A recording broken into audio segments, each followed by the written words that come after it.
Hey guys, how's it going? So I haven't done a desk setup and home office tour for a while now, and a lot has changed since I did my last one. So I thought I'd do one for this video.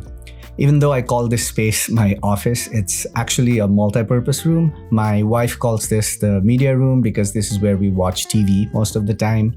I also shoot most of my YouTube videos here. All my gaming consoles are here, and as you can see, my music stuff resides in this room as well. While some people like separating functional spaces, I like the idea of having just one space that caters to all my interests and hobbies, and I find that more inspiring and motivating. Anyways, I'll stop talking and give you a tour of the space. One quick disclaimer though, as I do with all of my home office videos, you don't need most of these things to be productive or a good software engineer. Most of the things you'll see here are wants and not needs, and there's a big difference between the two. With that said, let's get started. My screen setup is fully powered by BenQ. The main reason I use this line of BenQ monitors is because they are factory calibrated to be super color accurate. And they have built-in color profiles like Rec 709, which is what I use for all my videos as well. The bottom one is a 32-inch version and the top one is 27 inches. Both are 4K IPS panels. I'm generally not a multi-screen person, so I use the bottom screen pretty much 99% of the time. However, it is nice to have some additional space to throw some peripheral things on there. I usually have my terminal up there as well, unless I'm using it for more than just a command or two. And I also put my time blocking calendar in there so I know exactly what I should be doing at any point of the day. But where the second screen has really come in handy is with applications that have a lot of controls and panels like Premiere Pro. I have the center screen as my main editing space, and I put all of the secondary dials over at the top screen. Sitting atop the upper screen is the BenQ SCREENBAR Halo. BenQ sent this to me last year to try out, and it has been really useful. This is the upgraded version of the original SCREENBAR that comes with a nice wireless dial and that lets you control the brightness and temperature of the SCREENBAR, but also the ambient light in the background. Or you can let it auto adjust to the room's brightness. I wasn't really a big fan of having SCREENBARs when I only had one screen because the light tends to bleed into the screen, which can affect color accuracy of the screen. But since the upper screen tilts forward, it pushes the SCREENBAR slightly outward, which means my main screen has no light bleed and the SCREENBAR ends up lighting the desk very nicely. On the left of the screens, I have the Apple Studio Ultra.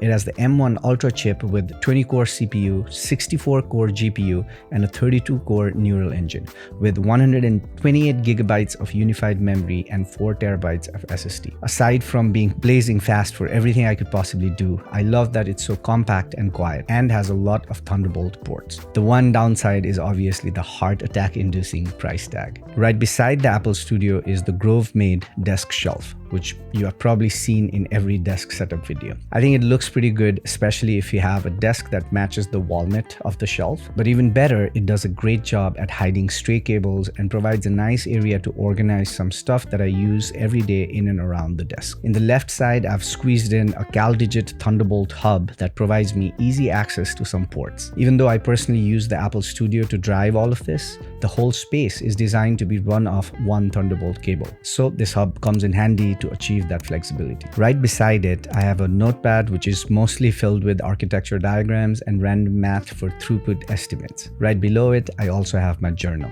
I do my best to keep up with journaling, but I'll be honest, I haven't been doing a great job. But at least it being right in front of me makes me add an entry there once in a while, at least more often than if it's tucked in somewhere else where I cannot see. And right below the CalDigit is my 12.9-inch iPad Pro. I mostly use it as a sidecar screen to quickly edit YouTube thumbnails or to read my notes when I'm recording my videos. Right beside it, I keep the books I'm currently reading. One of my goals this quarter is to start reading more books, which I used to do a lot before. So same idea here as with the journal. If it's right in front of me, there is a higher chance that I'll pick it up, even if it's for a few minutes every day. Also, books have this inspiring effect on me, so they work well even when they're not being read. Next to the books, I have my M2 MacBook Air in midnight gray that mostly stays charged in there when I'm home, but I use it heavily when I travel, and that's also the laptop I use to do all my work stuff. On top of it is the Universal Audio Apollo Solo. That's the interface that drives the audio for my setup. Speaking of audio, the speakers I use are a pair of Atom Audio A7X studio monitors. They're amazing speakers and sound especially great for acoustic instruments with their ribbon tweeters. Studio monitors produce a flat, reference level sound, which is great if you record and mix music as well. I've also plugged in a Shure SM7B as a microphone to my Apollo Solo. This is a relatively quiet mic, so it goes through a cloud lifter that sits somewhere under the table for added boost. The arm I use to mount the mic is Elgato's low-profile mic arm. The Solo also has a guitar plugin, so I can plug in my guitar right to it if I want to record the clean sound and apply the effects in post. And it also has a headphone output for monitoring audio via headphones. Right beside it, under the studio monitor, I have my Valve Steam Deck. The sole purpose of this is to entertain me when I'm invited to meetings that I have no business being in. I'm just kidding.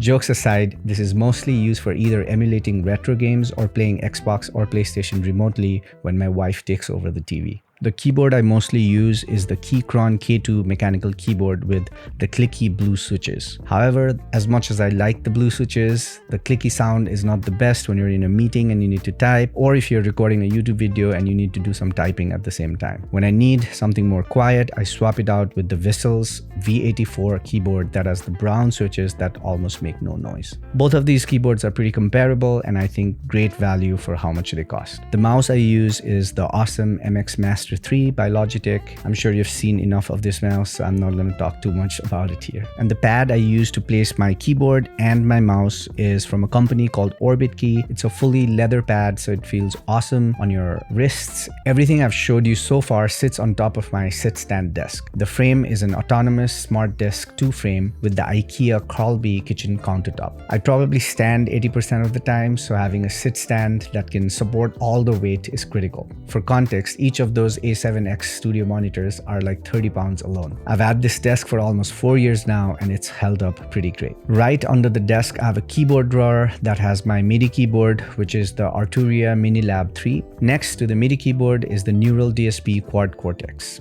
This is a guitar effects and amp modeler. So yeah, I think that's all for the desk space. I have some more plants and decorations around the desk, and all the plants are real, by the way, and some more personal items and some of my camera gear in the background. I'm now going to quickly show you some B-roll of the rest of the space, which includes a lot of books, guitars, home theater setup, gaming stuff, and some other random things. So hang around if you're interested in those. But if you came here just for the desk setup, thanks for stopping by, and I'll see you in the next one.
Yo.